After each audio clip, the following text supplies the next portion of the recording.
El mensaje se titula Esposos salven a sus esposas. Esposos salven a sus esposas. El matrimonio es un tema crítico, hermanos, en cualquier iglesia.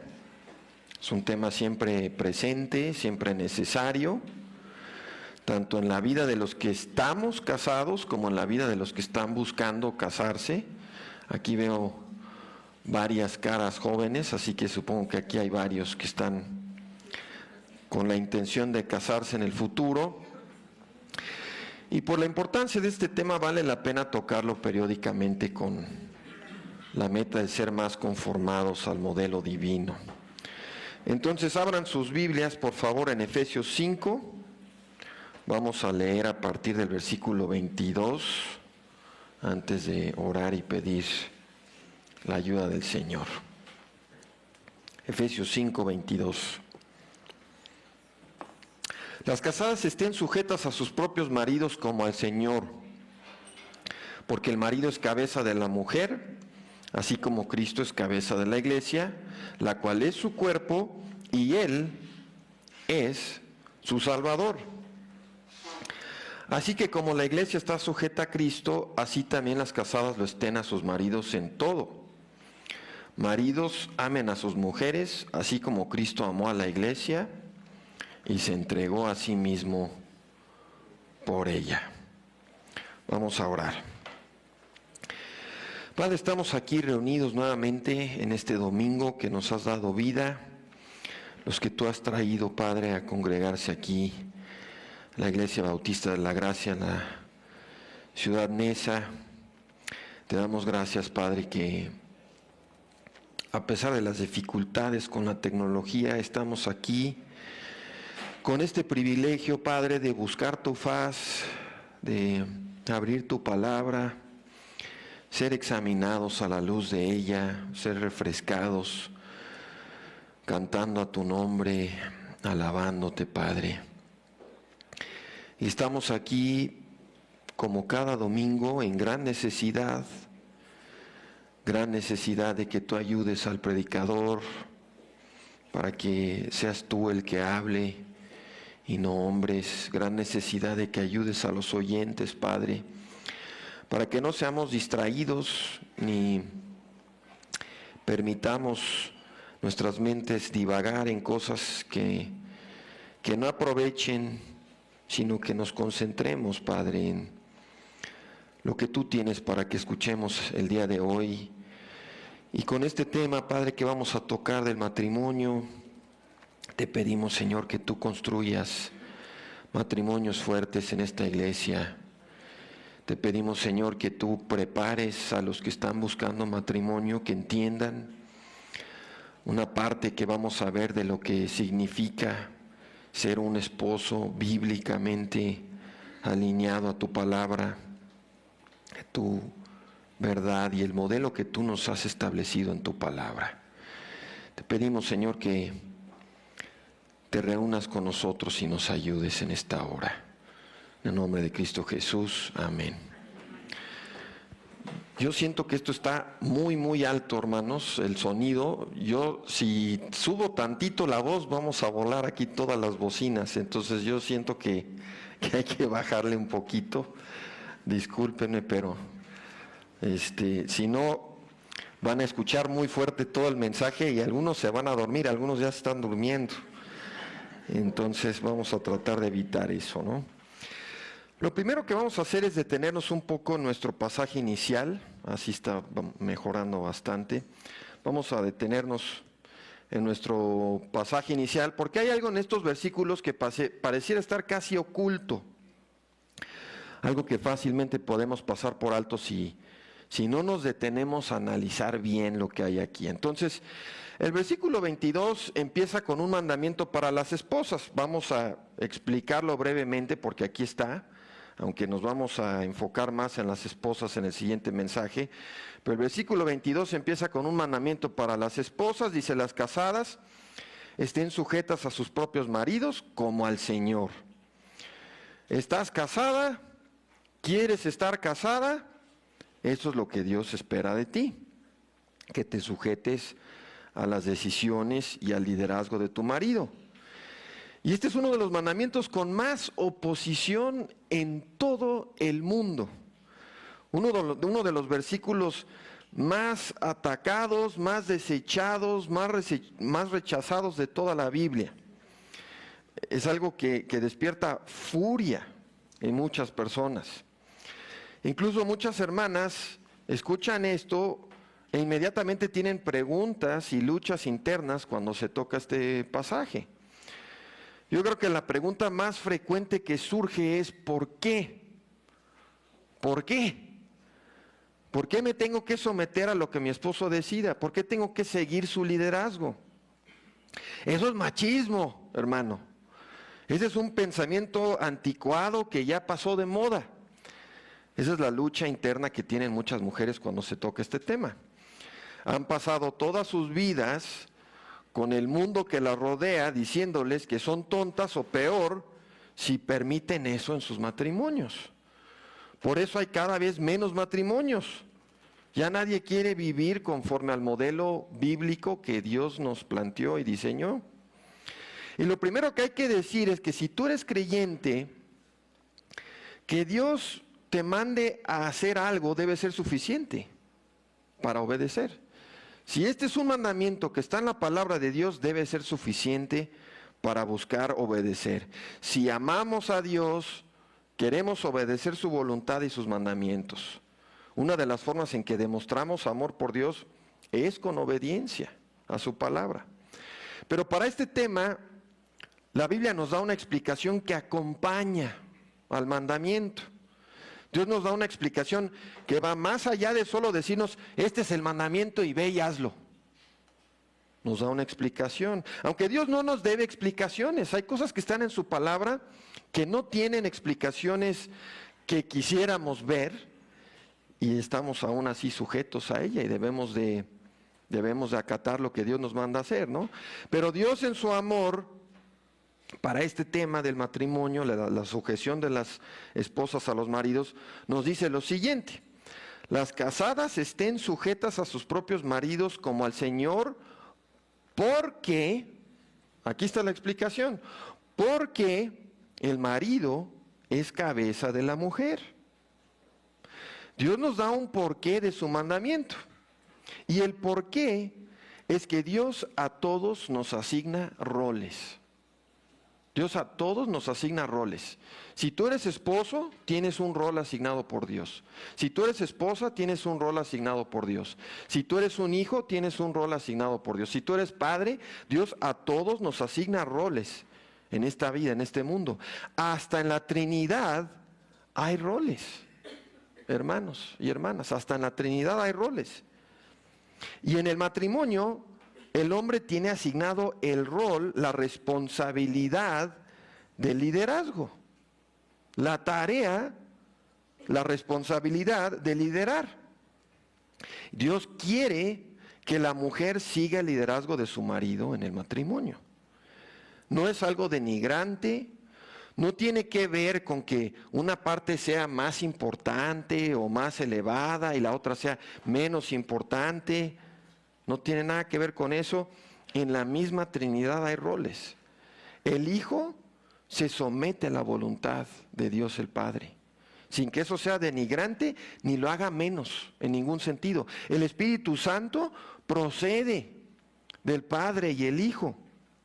Entonces Dios a todos nos asigna roles. Y nuestro texto dice que Dios determinó que el esposo sea cabeza de la esposa, así como Cristo es cabeza de la iglesia.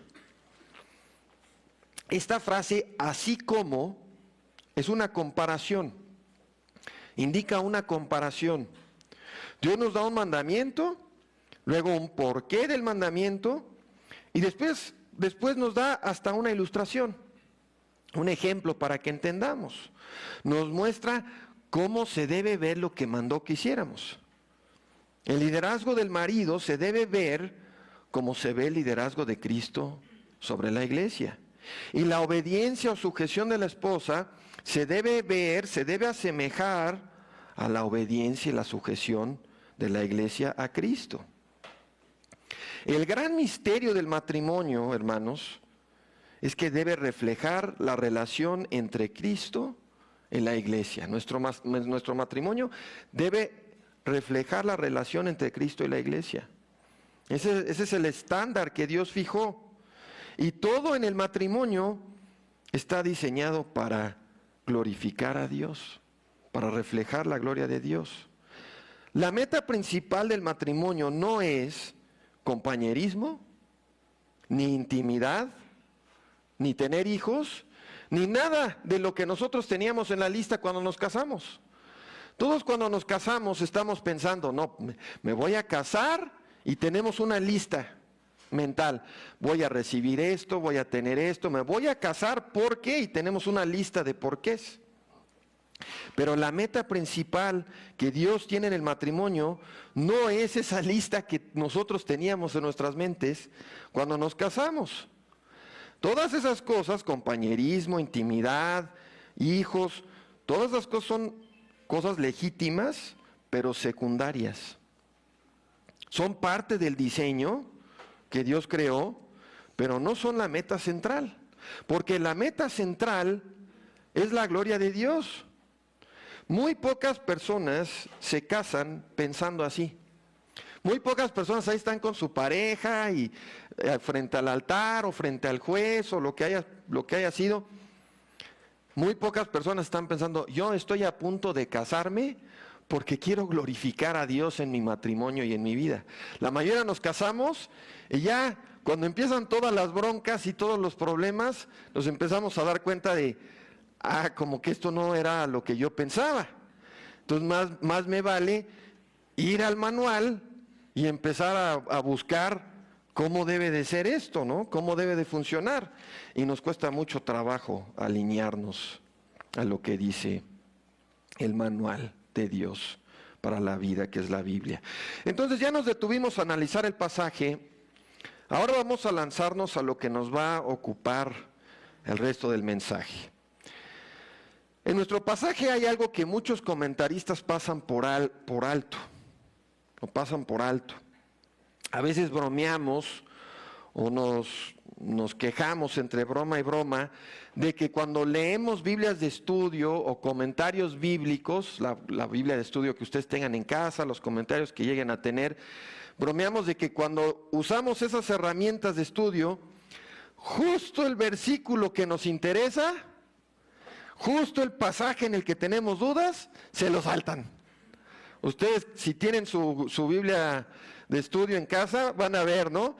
Arriba sí vienen todos los versículos, pero abajo viene, este sí lo vamos a comentar, este no, y lo van saltando, ¿no? Ellos van decidiendo, los comentaristas normalmente, qué es lo que quieren comentar o qué es lo que entienden suficientemente bien como para darnos un comentario del cual ellos estén seguros, ¿no? Entonces es una queja común. No sé si les pase tanto como a mí, pero creo que es una queja común. A veces nos pasamos buscando en 5 Biblias de estudio diferentes y luego en 5 o 10 comentarios diferentes porque estamos tratando de encontrar el comentario sobre el versículo y el punto que tenemos dudas, ¿no?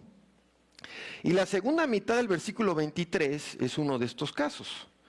Si se ponen a buscar el versículo 23 del capítulo 5 de Efesios que ya leímos, si se ponen a buscar sermones o comentarios que traten con el capítulo 5 de Efesios, van a encontrar un chorro, van a encontrar muchísimos, pero pocos se animan a comentar sobre la segunda parte del versículo 23.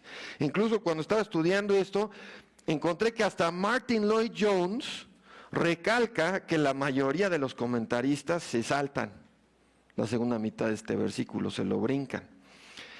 Y aún así, con la ayuda de Dios, vamos a tratar de abordarlo. Así que regresemos al versículo 23. Dice, el marido es cabeza de la mujer, así como Cristo es cabeza de la iglesia. Hasta aquí, espero que ya estemos claros, ¿no? La relación matrimonial debe imitar la relación entre Cristo y la iglesia. Pero lo que nos brinca es lo que Pablo agrega después. El marido es cabeza de la mujer, así como Cristo es cabeza de la iglesia, y él mismo es salvador de su cuerpo. Algunas versiones lo traducen un poco diferente. Lo traducen de la siguiente manera: Cristo es cabeza de la iglesia, su cuerpo, y Él es su Salvador. Ahora, si lo que tenemos en estos pasajes es una comparación entre el rol del esposo en el matrimonio y el rol de Cristo con la iglesia, la implicación es que los maridos tenemos que ser salvadores de nuestras esposas, en algún sentido. Los esposos tenemos que ser salvadores de nuestras esposas, en algún sentido. A eso nos lleva lo que está aquí en el pasaje. ¿Alguna vez se han detenido a preguntar o meditar qué significa eso para ustedes que están casados, hermanos? ¿Se han detenido a pensar qué implica eso, qué significa eso? Por eso le pusimos de título al mensaje: esposos salven a sus esposas. Si vas a cumplir con tu rol como el líder de tu familia, si vas a ser la cabeza de tu matrimonio, la cabeza de tu esposa, necesitas entender qué significa esto. Es indispensable.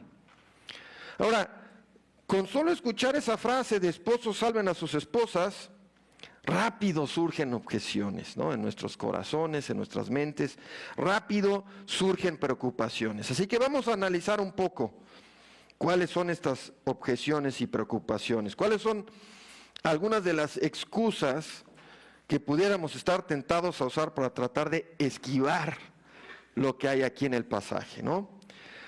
La primera objeción va más o menos por este camino. Hermano, ¿cómo puedo salvar a mi esposa si solo Cristo salva? ¿Cómo puedo salvar a mi esposa si solo Cristo salva? Ningún esposo puede salvar el alma de su esposa. Ni siquiera dando su vida por ella podríamos asegurar su entrada al cielo. Y en eso estamos de acuerdo, hermanos. En eso estamos de acuerdo. Ningún esposo puede salvar ni redimir el alma de su esposa. No podemos ser su redentor, no podemos pagar por sus pecados, no podemos vivir una vida perfecta de obediencia a su favor, como lo hizo Cristo. Leemos en Hechos 4 que Cristo es la piedra angular y en ningún otro hay salvación, porque no hay otro nombre debajo del cielo dado a los hombres en el cual podamos ser salvos. Cristo es el único que nos puede reconciliar con Dios. Lo que Cristo hizo por nuestras esposas en la cruz, ninguno de nosotros lo podemos hacer. Pero entonces, ¿a qué se refiere el pasaje? Seguimos con la incógnita aquí. Pues si avanzamos un poco en el capítulo 5, hay algo en el versículo 25 que nos puede ayudar. Vamos a leerlo. Efesios 5, 25. Esposos, amad a vuestras esposas, así como Cristo amó a la iglesia y se entregó a sí mismo por ella. Vean, aquí encontramos la misma mecánica, la misma estructura de una comparación que teníamos en el versículo 23. Cristo amó a la iglesia y se entregó por ella, ahora tú haz lo mismo por tu esposa. Es la misma estructura del versículo. Pero seguimos en problemas. Los esposos aquí seguimos en problemas porque amar como ama Cristo, con el perfecto amor supremo de Cristo, es algo inalcanzable para nosotros los pobres esposos que nos encontramos aquí. ¿Alguno de nosotros se atrevería a pensar que podemos igualar el amor de Cristo por la iglesia, hermanos? ¿Alguno de nosotros es capaz de amar a nuestra esposa como Cristo amó a la iglesia? La respuesta es que no. Si somos realistas, si somos honestos, sabemos que siempre nos vamos a quedar cortos, siempre. Esta es una mala broma, pero si alguien tiene dudas, pues pregúntenle a su esposa. Si alguien tiene dudas acerca de si están llegando a la medida del amor de Cristo, pues basta con preguntarle a nuestras esposas, ¿no? No creo que nos digan que sí. ¿Qué tan lejos nos quedamos del amor de Cristo, hermanos? Entonces, la cosa va quedando aquí, tengan un poco de paciencia, la cosa va quedando más clara. Ni podemos reemplazar a Cristo como Salvador de nuestras esposas, ni podemos amarlas con el amor perfecto, supremo con el que Él amó a la iglesia.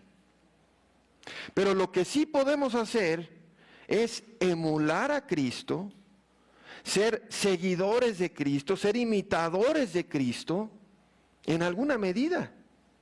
Si no, esto no estaría aquí. Dios quiere que imitemos a Cristo con todo nuestro empeño, con todas nuestras fuerzas, pidiendo su ayuda, llegando hasta donde sea posible que un esposo llegue en estos dos pasajes. Y esa es la clave para entender ambos versículos. Si tú eres un esposo creyente, tienes un corazón nuevo, regenerado, tienes la capacidad de amar, además tienes al Espíritu Santo ayudándote. Y con la ayuda de Dios puedes imitar a Cristo en estos dos aspectos, estos dos mandamientos, en su amor y en su entrega. Puedes imitarle. Al final del versículo 25 dice que Cristo se dio a sí mismo por la iglesia. Eso es lo que Dios quiere de nosotros, con nuestras esposas. Y seguro varios siguen pensando que esto es o dificilísimo o imposible. Y ya están inyectando su propio caso personal, lo que ustedes viven en sus propios matrimonios. Hermano, es que tú no conoces a mi esposa. Mi esposa me trata con frialdad. Hermano, mi esposa no reconoce ni aprecia mis esfuerzos por ella. Mi esposa no valora lo que hago como proveedor, como protector, como guía. Entonces, si mi esposa rechaza mi liderazgo y desecha lo que yo hago por ella en amor, lo que he hecho, a lo mejor algunos están pensando, lo que he hecho por años por ella en amor, lo rechaza, lo menosprecia, no lo valora. Entonces, ¿cómo puedo emular la entrega y el amor de Cristo por ella? Esa es una gran lucha, es un gran argumento del diablo mismo, una gran lucha que tienen muchos esposos, si no es que todos en diferentes puntos de su matrimonio. Y la respuesta a este pero, a esta excusa, está en examinar nuestro propio caso, esposos. Yo te pregunto, ¿estás casado? Dios te dio una esposa, yo te pregunto, ¿tú mereces el amor y la entrega de Cristo por ti?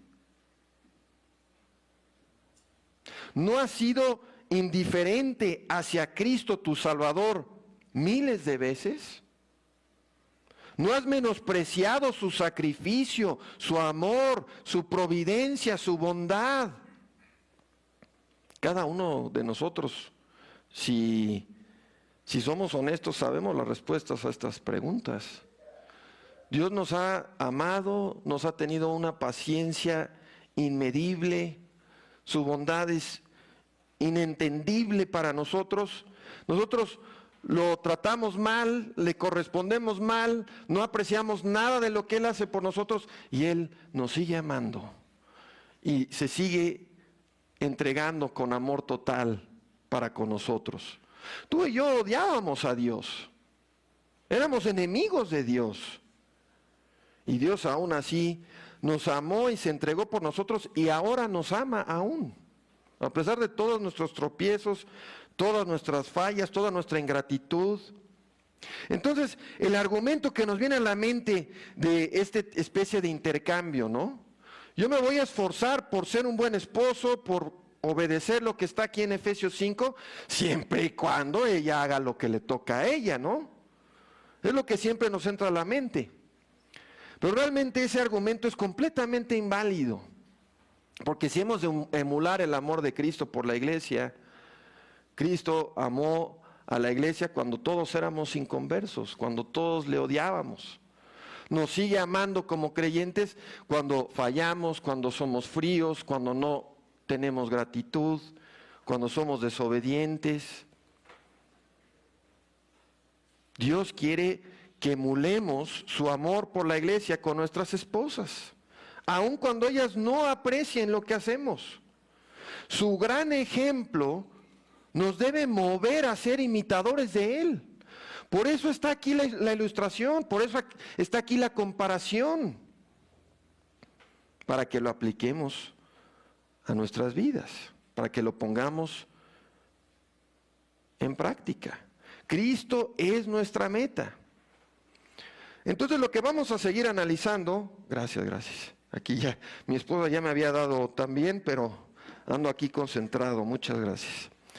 Entonces lo que vamos a seguir analizando en el tiempo que nos resta es cómo se debe ver esto de ser salvadores de nuestras esposas en la práctica, hermanos. ¿Cómo se debe de ver esto? La Biblia habla de muchos salvadores. Cuando nosotros escuchamos salvado o salvador, en automático nuestra mente siempre va a Cristo. Siempre pensamos en Cristo cuando escuchamos eso.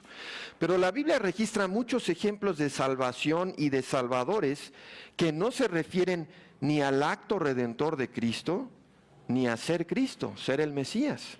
No se refieren a su persona. Así que les voy a dar algunos de estos ejemplos. Leemos en Abdías, versículo 21. Abdías 21 dice: subirán salvadores al monte de Sión para juzgar al monte de Saúl, y el reino será de Jehová. Abdías 21.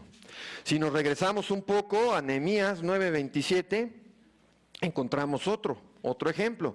Los entregaste en mano de sus enemigos, los cuales los afligieron, pero clamaron a ti en el tiempo de su tribulación, y tú los escuchaste desde los cielos. Por tu gran misericordia les diste salvadores que los salvasen de mano de sus enemigos. Nehemías 9:27. La misma palabra hebrea en ambos pasajes. Dios ha mandado en diferentes momentos de la historia a hombres que han fungido como salvadores terrenales y libertadores de su pueblo y sus hijos. Hay múltiples lugares en la Escritura donde se nos presentan hombres y mujeres como salvadores en distintos sentidos. Si vamos a ejemplos del Nuevo Testamento, leemos en Judas 1:23, a otros salven, solo estoy leyendo parte del versículo, a otros salven, arrebatándolos del fuego. Nosotros no podemos salvar el alma de nadie. Aquí está el mandamiento, pero nosotros no podemos salvar el alma de nadie, eso lo sabemos. Pero en el evangelismo podemos llevar a estas personas perdidas a quien sí los puede salvar. Entonces vean cómo bíblicamente podemos ser salvadores y podemos actuar como salvadores sin que eso signifique tomar el lugar de Cristo. La Biblia nos llama a tener misericordia de otros y fungir en algún sentido como salvadores, predicándoles el evangelio y librándolos de múltiples peligros y amenazas. Otro texto relevante es Santiago capítulo 5, versículo 20. Santiago 5:20. Sepan que el que haga volver al pecador del error de su camino, salvará su vida de la muerte y cubrirá una multitud de pecados. Otro de los más conocidos, 1 Timoteo capítulo 4, versículo 16. Timoteo, ten cuidado de ti mismo y de la doctrina, persiste en ello, pues haciendo esto te salvarás a ti mismo y a los que te escuchan. 1 Timoteo 4, 16. Y vamos a leer uno más, 1 de Corintios capítulo 9, versículo 22. Me hice débil para los débiles, a fin de ganar a los débiles. A todos he llegado a ser todo, para que de todos modos salve a algunos. Entonces, espero que con esto vaya quedando claro, hermanos. Con estos textos no brincamos, leemos estos textos y no nos brincan. Aquí no nos escandalizamos. Pero si el mandamiento es: esposo, salva a tu esposa, Esposo, emula e imita a Cristo como Salvador de tu esposa. ¿Cómo, hermano? Eso es imposible. Tiene que haber algún error en la traducción. Tiene que haber algún error en la interpretación del pasaje.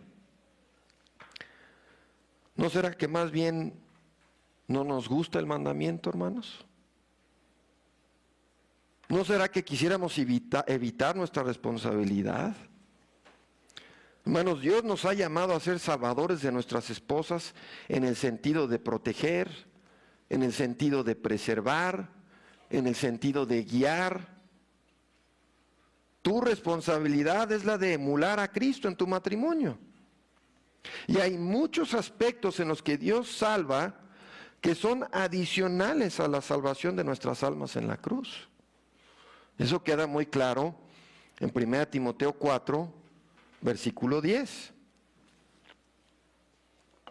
Porque para esto mismo trabajamos arduamente y luchamos, pues esperamos en el Dios viviente, quien es Salvador de todos los hombres, especialmente los que creen. 1 Timoteo 4:10. Este es uno de los clásicos textos que algunos tuercen para afirmar salvación universal. Pero no tiene nada que ver con salvación universal. Aquí mismo en el pasaje se distingue a los que creen y a los que no. Aquí mismo, en este mismo versículo, se distingue a los dos. 1 Timoteo 4:10 se refiere a salvación temporal. Dios a lo largo de la vida del inconverso lo salva por un tiempo de su ira y de todo lo que merecen sus pecados. Dios preserva a los inconversos temporalmente de todas las consecuencias de sus pecados. Los salva de muchos sufrimientos y padecimientos terrenales, en su gracia común, en su misericordia. Leemos en Mateo 5 que Él hace salir su sol sobre malos y buenos, y hace llover sobre justos e injustos. Si eres inconverso, si tú estás aquí y eres inconverso, no tienes un encuentro, nunca te has encontrado verdaderamente con Cristo, no tienes una relación real con Él. Si ese es tu caso, tú estás vivo hoy solo porque Dios hasta ahora te ha salvado de pagar el precio de tus pecados. Dios hoy te está preservando y salvando de caer en el infierno ahora mismo. Pero esa salvación y esa preservación tiene un límite. El hermano Tomás siempre habla de la ilustración de una tarjeta de crédito. Si tienes una tarjeta de crédito, te dan un límite, te dicen, puedes gastarte hasta tanto. Nada más que Dios, en el caso de cada uno de nosotros, no nos dice cuál es nuestro límite de crédito. Si tú estás sin Cristo aquí el día de hoy, tu tarjeta de crédito espiritual tiene un límite predeterminado. Si tú no encuentras a Cristo, se va a acabar la misericordia. Pero eso no cambia el hecho de que Dios te está salvando y preservando de enfrentar las consecuencias eternas de tus pecados por un tiempo, hasta que llegue ese día, hasta que peques por última vez y colmes el límite que Dios estableció.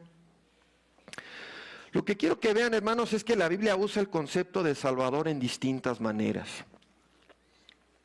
Y espero que hasta aquí ya esté muy claro que el rol de Salvador puede aplicarse a los esposos sin implicar que tienen que ir a morir en la cruz por redimir a sus esposas. Dios no puso este mandamiento en el texto para confundirnos ni para pedirnos algo que no es posible que hagamos. Lo que puso aquí, lo puso para llamarnos a imitar a Cristo y movernos a cumplir con nuestra responsabilidad como esposos. Cristo es el Salvador de la iglesia, el esposo debe ser salvador de su esposa en cualquier forma que le sea posible. Cada esposo en este lugar debería proponerse que como esposo, en la medida que me sea posible, en la medida que dependa de mí, voy a ser un protector, un rescatador y un salvador de mi esposa. Y vamos a dedicar el resto del mensaje a ver 3 implicaciones 3 aplicaciones de esto. Si leen en Génesis, van a encontrar la historia del comienzo de nuestra raza y de la caída de nuestra raza. Ahí en Génesis van a encontrar que el diablo se acercó primero a Eva. Se acercó a ella en ausencia de Adán. Y lo hizo así a propósito. Se acercó primero a Eva cuando Adán no estaba. Entonces hay un lugar para el liderazgo masculino en la vida de cualquier mujer. Incluso si no están casadas, hermanas.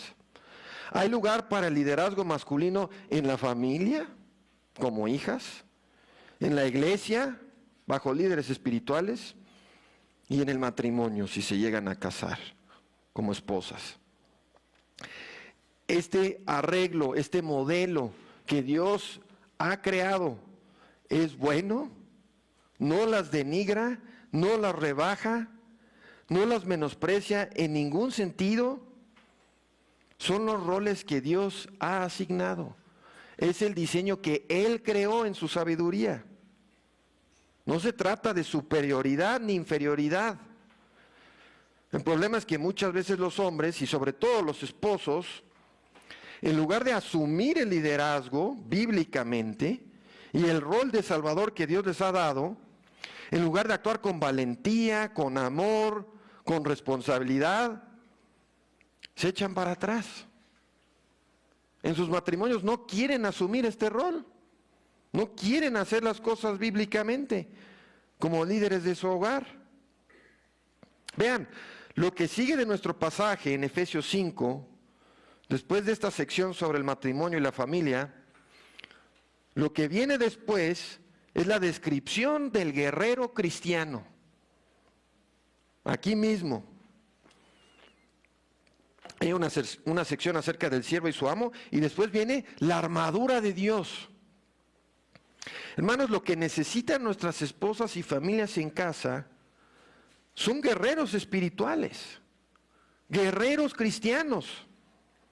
Hay una ilustración muy buena del guerrero espiritual que está en el Progreso del Peregrino. Es la ilustración del hombre armado en la casa del intérprete. Y no se desesperen, porque todo esto lo vamos a aterrizar en acciones muy concretas al final. Vamos a hacer algo que rara vez hago, pero quiero leerles una breve sección de la historia del Progreso del Peregrino, que algunos recordarán muy bien porque prácticamente se saben el Progreso del Peregrino de memoria. Bunyan dice, cuando están en la casa del intérprete, vi también en mi sueño que intérprete tomó a Cristiano otra vez de la mano y lo llevó a un lugar agradable donde había un magnífico y hermoso palacio cuya vista deleitó mucho a Cristiano, y en cuyas azoteas veía también que paseaban unas personas vestidas de oro. Entonces preguntó, ¿podemos entrar? Así que el intérprete lo condujo a la puerta del palacio, donde vio una muchedumbre deseosa de entrar, pero sin atreverse a hacerlo. A poca distancia había también un hombre sentado a una mesa, no lejos de la puerta, que tenía un libro y un tintero para apuntar el nombre de todo el que entraba. Vio también que la puerta estaba defendida por hombres armados, resueltos a hacerle todo el daño posible a los que intentaran entrar. Así que por fin, cuando nadie apuntaba su nombre por temor a los hombres armados, vio acercarse al escribiente un hombre que parecía muy fuerte, quien le dijo, Señor, apunte mi nombre. Hecho esto, desenvainó su espada, se puso un yelmo en la cabeza y corriendo a la puerta acometió contra los hombres armados. Ellos se resistieron con furia mortal, mas aquel, sin desanimarse, siguió atacando y golpeando, hiriendo a muchos y también recibiendo varias heridas. Pero al fin logró abrirse paso por en medio de todos y, espada en mano, entró al palacio. Entonces los que estaban dentro y caminaban en la azotea lo recibieron diciendo, entra, entra, la gloria alcanzarás. Entró pues y fue vestido como ellos. Esta es una ilustración de lo que dice la palabra. Hay violencia espiritual que es necesaria en la conversión de cualquier alma. Es una batalla espiritual, tu peregrinaje de este mundo al cielo. Es una guerra, hay una armadura, hay armas, hay enemigos. El enemigo quiere acabar contigo. Es una gran ilustración. Y hermanos, este es el tipo de hombres que necesitan nuestras esposas y familias en casa. Guerreros espirituales. Hombres que visten la armadura de Dios, que conocen la verdad, que portan el cinturón de la verdad. Hombres calzados con la preparación del Evangelio, siempre listos para compartir la verdad, siempre listos para compartir el Evangelio, siempre seguros y firmes en la verdad de la palabra. Hombres que portan con confianza el escudo de la fe, que están seguros de ser hijos de Dios y están firmes en su fe. Hay muchos esposos se atormentan por las debilidades espirituales que hay en sus familias, pero nunca voltean a verse a sí mismos, a ver si ellos están firmes. Nunca se cuestionan qué tipo de ejemplo están dando, qué tipo de liderazgo están dando en su hogar. A ustedes, sus esposas, sus hijos, sus familias extendidas, ¿los ven como guerreros espirituales, hombres firmes en su fe, convencidos de lo que creen? ¿Ven que cada vez que hay un tropiezo, una providencia oscura, una pérdida, ustedes voltean a Dios, buscan su fortaleza, su vida, poder para seguir en Dios? ¿O ven a otro hombre como los millones que hay en este mundo? Cuando su familia los ve, ¿ven hombres de la palabra? ¿Hombres de esta palabra? ¿Hombres que viven la palabra? ¿Hombres que creen las promesas de Dios y que luchan por guiar sus familias con ellas? Hermanos, es algo natural en la familia. Nuestras esposas voltean a nosotros buscando respuestas. Cada vez que hay algo difícil, cada vez que hay algo que no entienden. Nuestros hijos todavía más. ¿Qué tipo de respuestas dan? Respuestas mundanas, respuestas de entendimiento terrenal, respuestas que aprendieron con su experiencia en este mundo o respuestas fundamentadas en esto. ¿Qué tipo de respuestas dan? Este es el orden natural de las cosas. Sus familias van a voltear a verlos a ustedes. Cada iglesia necesita matrimonios fuertes y eso empieza por los varones que han de ser salvadores de sus esposas. Hombres que viven el mandamiento que vemos al final de 1 Corintios. Vigilen, estén firmes en la fe, pórtense varonilmente, esfuércense. Eso es lo que necesitamos en nuestras iglesias, nuestros matrimonios y en nuestras familias.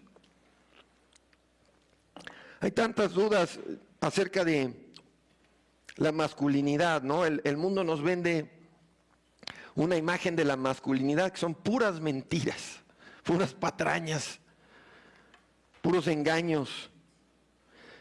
Esto que estamos viendo aquí, esto es la masculinidad bíblica. Ser un guerrero espiritual que guías a tu familia con la palabra de Dios es mucho más varonil que fortaleza física. Estos cuates que se la viven en el gym, ¿no? Y todo es así, están así, se ponen las camisas todas apretadas y creen que son súper varoniles.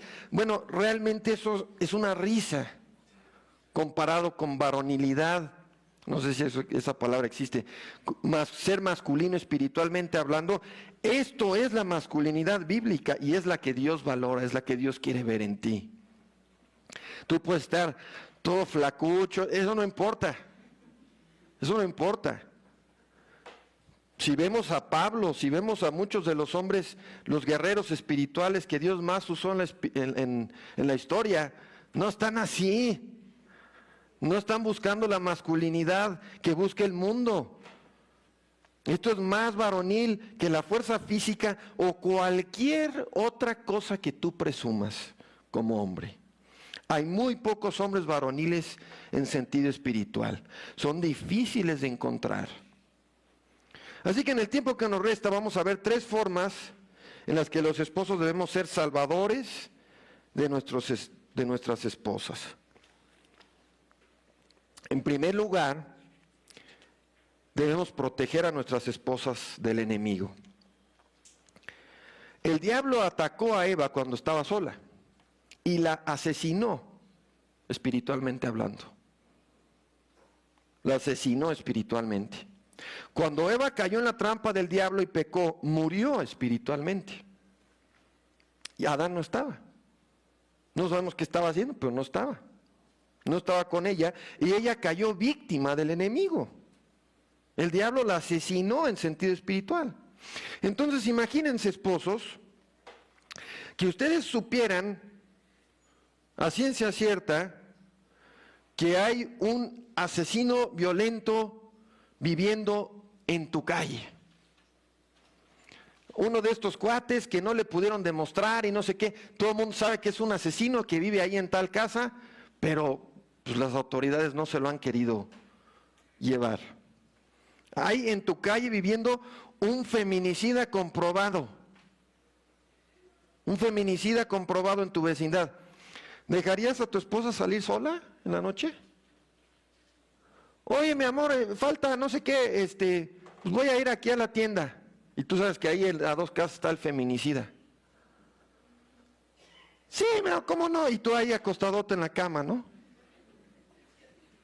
¿Te acostarías a dormir mientras ella estuviera fuera en esas circunstancias?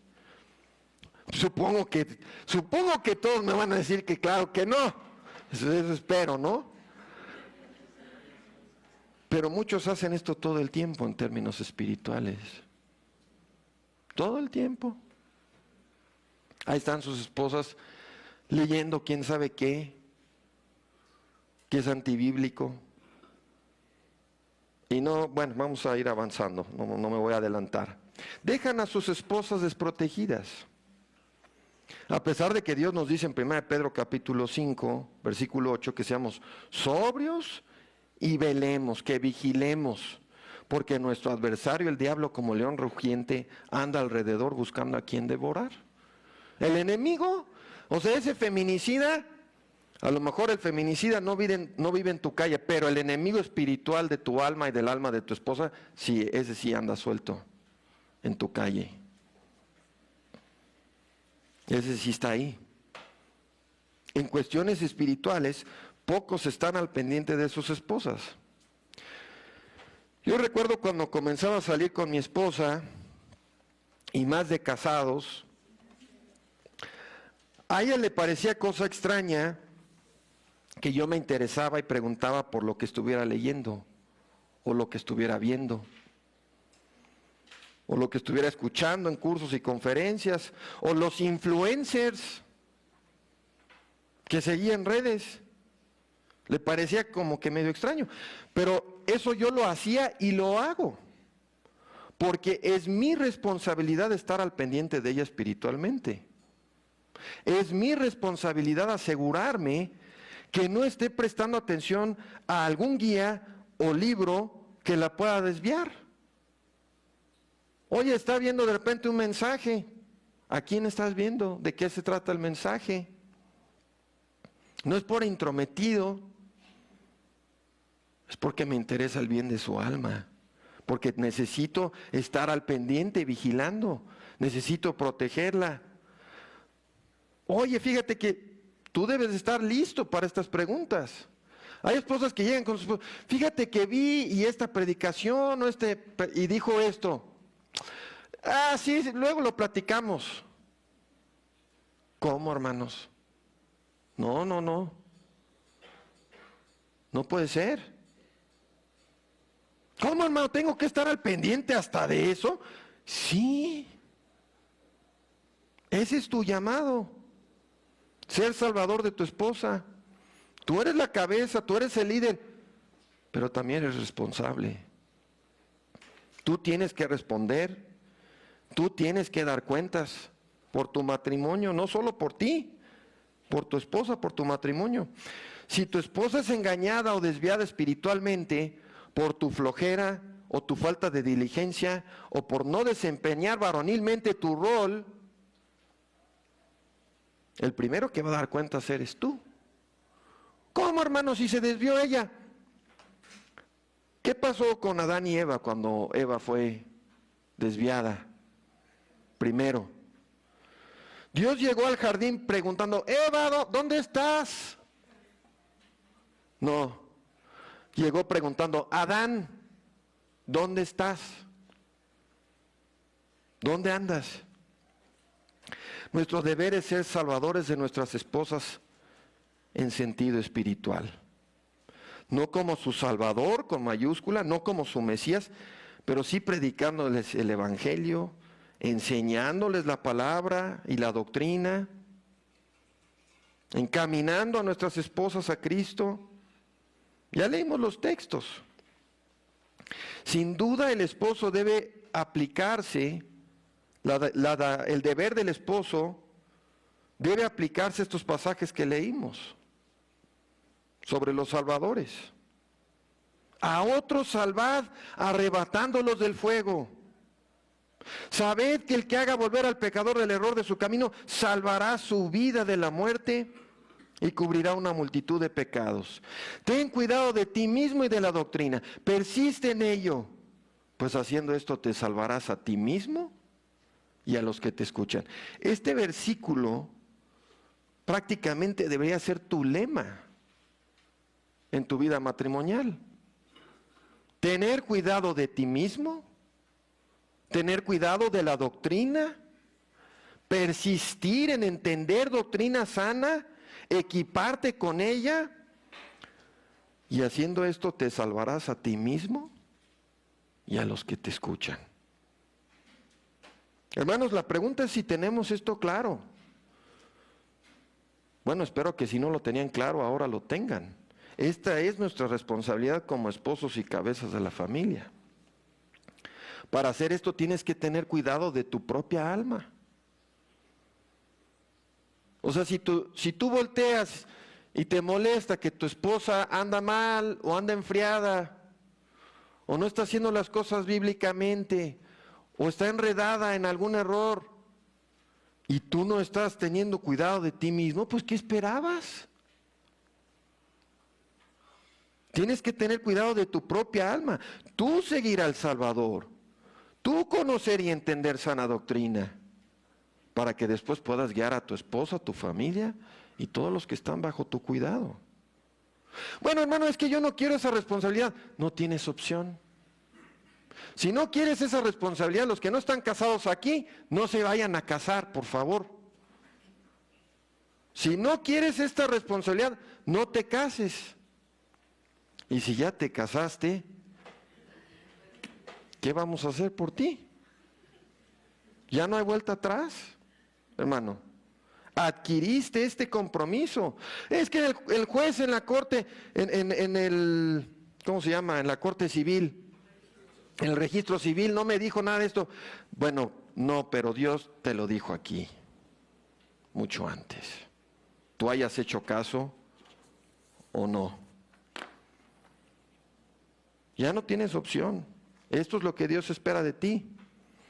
Tenemos que guiar a nuestras esposas espiritualmente. Tenemos que estar al pendiente de ellas espiritualmente. No podemos dar lugar al diablo, no podemos dar oportunidad al enemigo porque las dejamos desprotegidas.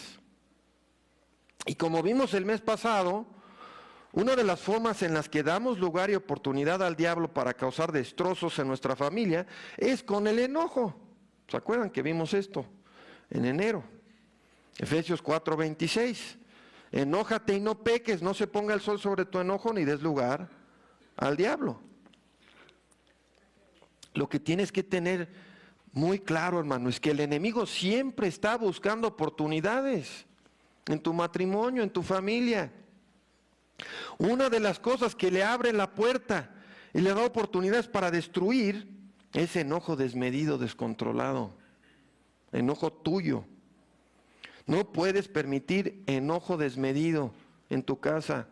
No puedes permitir enojo que permanezca encendido, hirviendo dentro de ti, que no se resuelva pronto, que no perdones pronto. Porque si lo haces, le das lugar al diablo en tu matrimonio y en tu familia. La palabra nos advierte, no ignoremos sus maquinaciones. 2 Corintios 2:11. La Biblia dice que podemos y debemos resistir al diablo. Si lo hacemos, él huirá de nosotros, según Santiago 4:7. Pero no podremos resistirle si tomamos la actitud de víctima. Ya lo dijimos, muchos esposos se achican ante esta responsabilidad que Dios les ha dado. Se hacen para atrás, toman actitud de víctima, son flojos, no se enfrentan a las responsabilidades que tienen varonilmente como líderes espirituales de sus hogares. Bien, el segundo aspecto en el que hemos de ser salvadores de nuestras esposas es protegiéndolas del mundo. Esto obviamente se relaciona con el punto anterior. Debemos protegerlas del enemigo y debemos protegerlas del mundo. Hermano, es tu responsabilidad fijar el código de vestimenta en tu familia, de acuerdo a la palabra. Tú debes de fijar el criterio en tu casa. Así se puede vestir, así no. Es tu responsabilidad controlar el tipo de música que se escucha en tu casa. Esta música está permitida, esta no. Es tu responsabilidad decidir qué se ve en la tele, qué se ve en el internet. Es tu responsabilidad decidir si tus hijos van a tener celular, si van a tener tablet. Bueno, es que todos los chamacos ya a los 3 años ya tienen. Tú eres el responsable. El que todo mundo haga, eso generalmente es mala señal. Tú tienes que decidir si van a tener este tipo de cosas en sus manos y a qué edad. No es decisión de los abuelos. Bueno, es que llegó el abuelo y le regaló. Entonces ya no tuve de otra más que pues darle chance. No, hermanos. No es de los abuelos, no es de los tíos, no es de tu esposa. Es tu responsabilidad controlar el acceso que tienen a estas cosas, a estos dispositivos, al internet, y para qué se usa eso en tu casa. Qué tristeza, hermanos, que nuestras esposas o nuestros hijos tropiecen porque no estábamos alertas, porque no enfrentamos nuestras responsabilidades, nos achicamos, no fuimos responsables en cuanto a la mundanalidad que permitimos entrar a nuestras casas. Dios diseñó a la mujer para ser protegida por su esposo. Esos son los roles dados por Dios. Proteger a la familia de la influencia del mundo es responsabilidad del padre y el esposo. Si tú dejaste la puerta abierta, o si literalmente arrancaste la puerta y la tiraste a la basura, y dejaste a tu familia expuesta a todo, vas a tener que responder. Hermano, yo no tengo ni idea a qué están expuestos mi esposa y mis hijos. Muy mala señal. Si no tienes ni idea, es porque has hecho caso omiso de lo que estamos viendo el día de hoy. Ahora, todo esto no significa, como algunos han malinterpretado, que tu esposa debe vivir como una monja enclaustrada en tu casa, que no puede hablar con nadie, que no puede salir a ningún lugar. No. No puede salir ni al súper, no. Su única salida semanal es ir a la iglesia y se acabó. No. Eso no es lo que significa. Tampoco la respuesta para tus hijos. Somos llamados a vivir en este mundo. Ningún creyente es llamado a irse a un monasterio y apartarse de todo. No, Dios nos pone en el mundo para que seamos luz y sal. Nos pone en los lugares donde nos vivimos, donde nos movemos, todo es parte de su providencia. Él sabe con quiénes entramos en contacto. Él quiere que estemos activos en este mundo. Pero como esposos, como padres, tenemos que estar involucrados en proteger a las personas bajo nuestro cargo.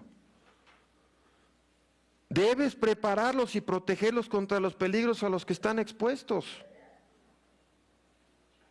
Por eso estábamos hablando de guerreros espirituales. Esto requiere valor, requiere entrega, requiere sacrificio, requiere que nos portemos varonilmente. Hay hombres que ya abandonaron esta batalla hace años. Hay hombres que les tienen miedo a sus esposas, les tienen miedo a sus hijos.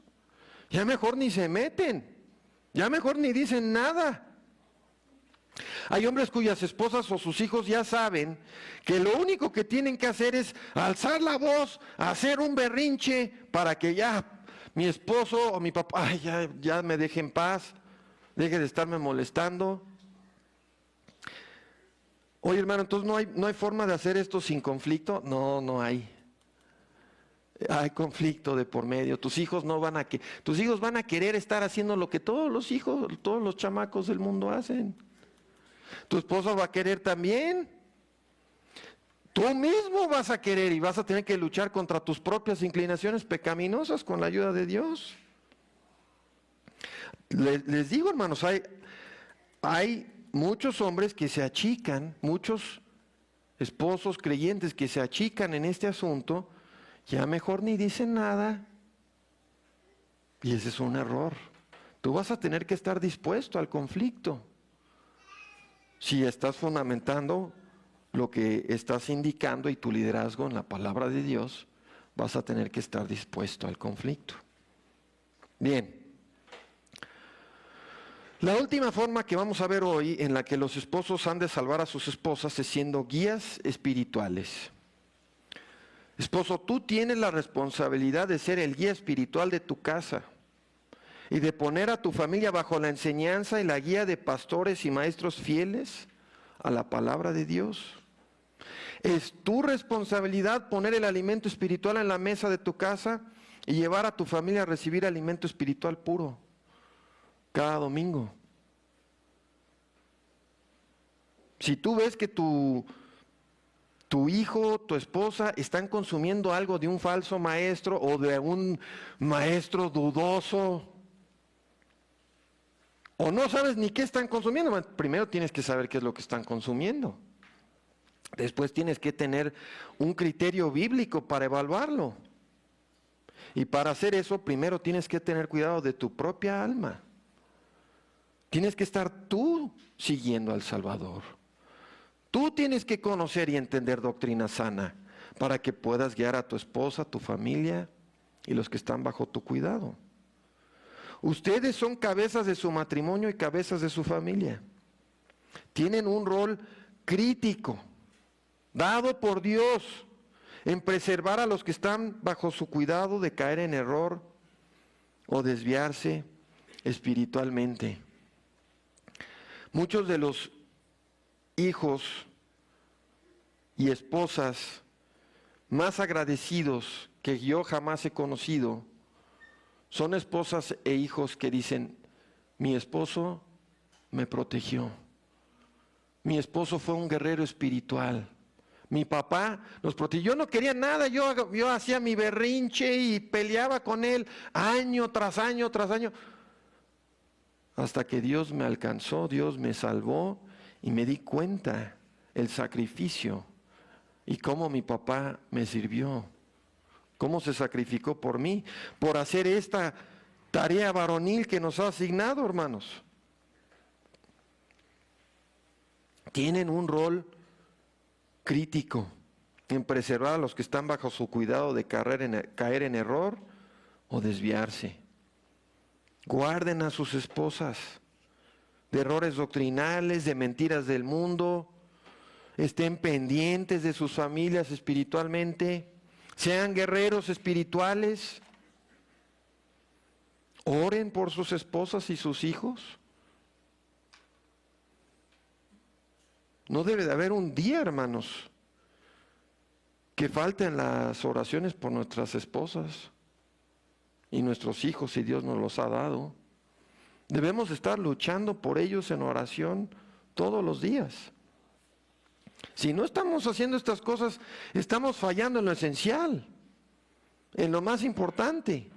Y no podremos ser utilizados en otras cosas en el reino de Dios. Este es uno de los criterios esenciales para el liderazgo en la iglesia. Para los maestros, para los pastores, para los diáconos. Primero tiene que estar esto. Es lo que nos establece la palabra. Si estás fallando en esto, no te jactes del nivel de vida económico que estás proveyendo para tu familia, ni de la educación, ni de los lujos, ni de nada. De ninguna otra ventaja que hayas logrado procurar o proveer para tu esposa y tus hijos si no estás proveyendo esto primero. ¿Cómo está nuestra escala de prioridades, hermanos? ¿Estamos priorizando esto? ¿O estamos priorizando otras cosas? Proveer económicamente, comodidad, buenos ratos, educación terrenal. Tenemos que examinarnos. Dios nos ayude a hacerlo. Vamos a orar.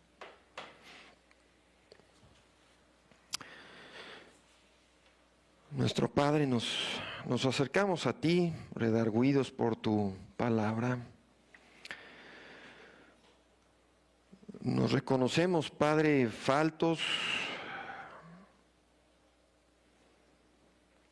lejos de tu ejemplo, del ejemplo supremo de Cristo.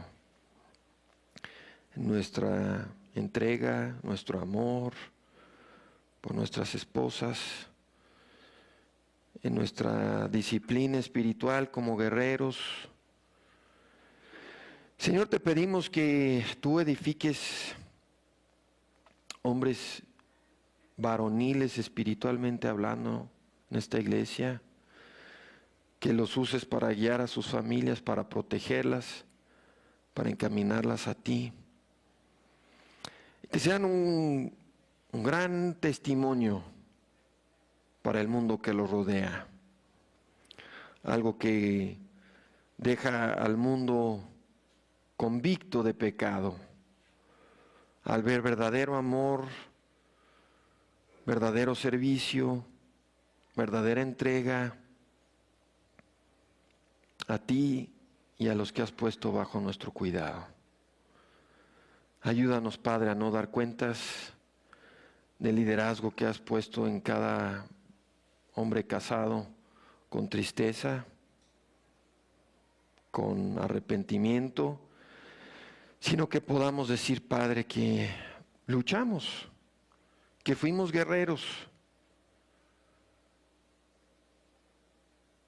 que estábamos entregados a la tarea que nos diste con tu ayuda, con tu gracia. Sabemos, Señor, que ninguno de nosotros podemos hacer esto como debemos, y te rogamos tu ayuda, Padre, para que tú sigas obrando en nosotros y nos conformes más a la imagen y el ejemplo de Cristo. Y Señor, te pedimos por cualquier persona inconversa aquí el día de hoy, y convenzas a esa persona de que nunca va a poder arreglar nada en su vida. Si su matrimonio está mal, si su familia está mal, el modelo divino es el tuyo, es el que marca tu palabra. Y solo en Cristo podremos vivir esto. Solo en Cristo podremos tener vidas útiles, redimiendo el tiempo, glorificando tu nombre, siendo adoradores verdaderos, que es el propósito de nuestras vidas. Te rogamos que hagas esto en el nombre de Cristo Jesús. Amén.